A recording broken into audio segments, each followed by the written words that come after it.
So this will be lesson 2 involving Greenfoot. And last time we had the blue man, and we put the blue man on the screen, and we had him turn and move. And we did a lot of spinning around. And this time we're going to make a man that goes back and forth. We're going to call our scenario back and forth man. So I already have something here. I have mine called back and forth man. But you want to go, if your old one is open, you want to go to scenario and close it.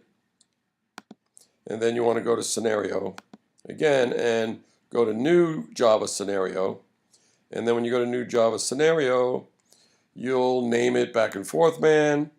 It should default to go to the same folder you kept it in last time. Mine's keeping it in my Greenfoot scenarios, which is perfect for me, and for you, it's whatever you named the folder. If we're having problems with that, I can come around and help next time I see you. I'm going to cancel that because I already have mine, but I'll just go to open up the one that I recently created, and I'm going to work with that one. So we're going to go to, I think I want to shrink this down a little bit so we can see everything. So we're going to go to double click on World next. We're going to create a subclass, and in that subclass we're going to choose a background, and my background is going to be the checkerboard again, and it wants us to give this a name, so I'm going to call it back and forth world, and I'll click OK, and it should create that subclass of mine called back and forth world. And then I'm going to add an actor, and I'm going to make a new subclass as well. And for my actor, I'm going to choose a person. And if you remember, we used the blue man last time. I'm going to use the green man this time. And I need to give this guy a name. And I'm going to call him back and forth man. So back and forth man. Okay. So now I have my world, which is this rectangular space here. The background in my world is the checkerboard, which I want to use for moving my man around. I'm going to have him try to move within rows or columns that we have there. And for my back and forth man, I chose to use the green guy. So if I right click on this and I get a new back and forth man by right clicking again, you can see it's the green guy that I chose. And somewhere down the line we'll choose some of the other images, but for now we're going to choose the green man. And what I want to do is I want to see if we can get him to move to the right and then back to the left. And we'll get him to go back and forth, and we'll see how we can get that to happen. So the way, if I try to run this now, nothing happens because this is a blank. There's an act method nothing happens if I hit act as well. Let's open if we double click here, the code opens, and you can see the act method is empty, and it asks us to add our action code here. And I'm going to add just one method called move, and move is built into the actor class, and we inherit that method from the actor class. So our back and forth man inherits the method move from the actor class. So this will now cause the green man to move. Well, this is review. Everything I'm talking about so far is review. I'll compile this and close this and give it a shot. We'll see what happens. We need to put a new back and forth man on the board, and I'm going to run. Actually, let's just act. You'll see he moves to the right each time I hit act. He moves to the right 15 because that's what we told it to do. If I run this, he moves all the way to the right, and then he runs out of room and he stops. So I'm going to pause that. I'll reset it. I'm going to open the code again. And what we want to have happen is we'd like for the back and forth man to move, and if he hits the right side of the world, for him to turn 180 degrees and come back. So we're going to follow this up with an if. So if, and one of the things that's built into the actor class as well is the ability to get our x value. So that method is called getX, and it's spelled G-E-T and then a capital X. And let me pause this for a second if I can. Actually, I can't in this. So let me just continue on. So I'm going to get X. And once I get X, I'm going to see if the X that I have is greater than. And I want to see if it's greater than the width of the world. So I can write get world. And that's a method, if I spell it correctly, it is. And that's a method that's built into the actor class getWorld. And getWorld is a method, so it doesn't take any parameters, but it needs a set of parentheses. Dot, and the world has a width, and we can call, it actually has a method called getWidth that will return to us the width of the world that we're working with. So this is going to check to see if the x value of our actor, our green guy, the guy that we named back and forth man, if the x value of our actor is greater than the get world width, the width of the world that we called back and forth world. So if that happens, we want to turn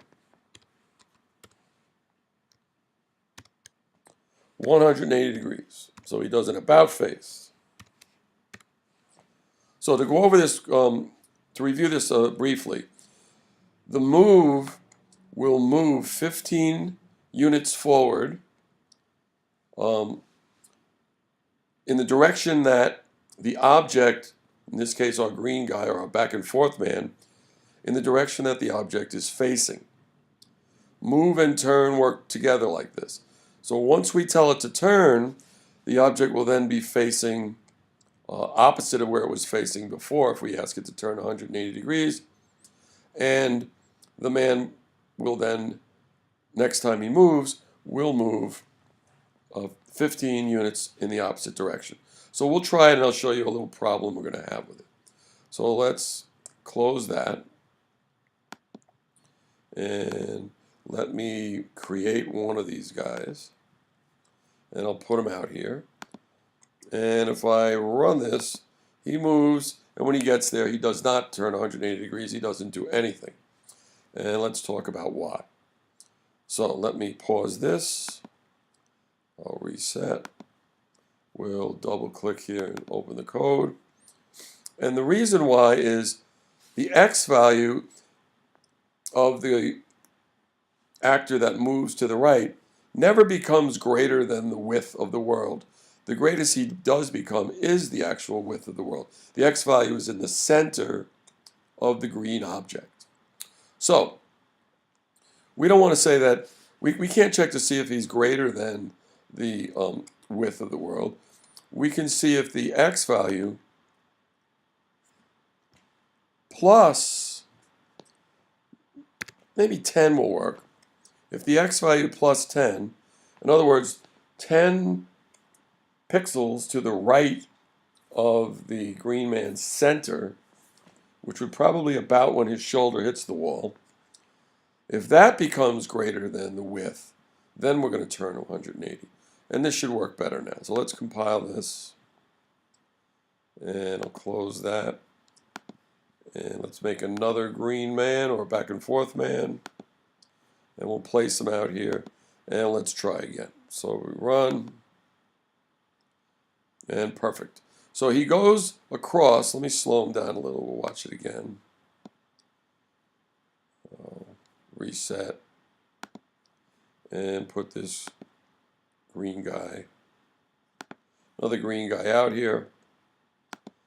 And if we run this, it's a little too slow, but he's going to move across,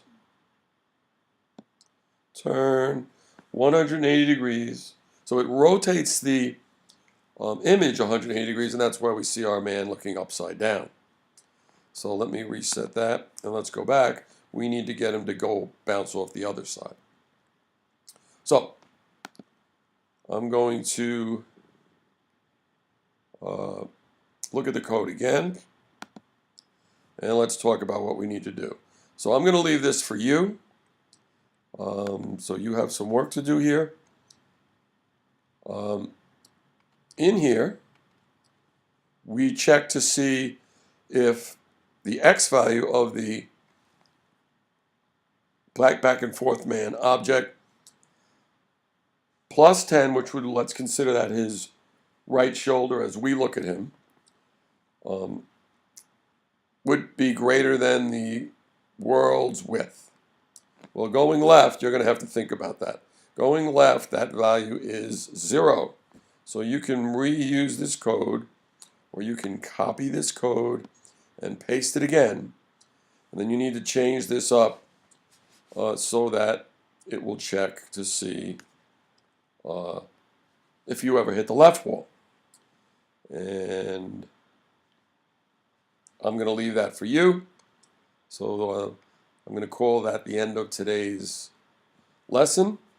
Your objective today, when the lesson is over, let me close this out for a second, and we'll talk about it here. Your objective next is to, let's see if I can get this to happen for us, is to have our green man move across, bounce off this wall. You'll recognize that we already wrote the code for that. You're going to check to see if his left shoulder ever becomes less than 0 over here, and then you'll turn it 180 degrees again, and that will make our back and forth man go back and forth.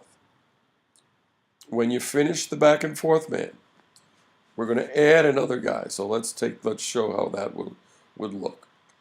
So if we want to add another guy, I'm going to go to actor. I'm going to go to new subclass, and I want to add a new class name, and I'm going to call him up, oops, no space, up and down, oops, man. So, and it'll look like this. So we're going to have two classes that both point to our actor. They are both subclasses of the actor class.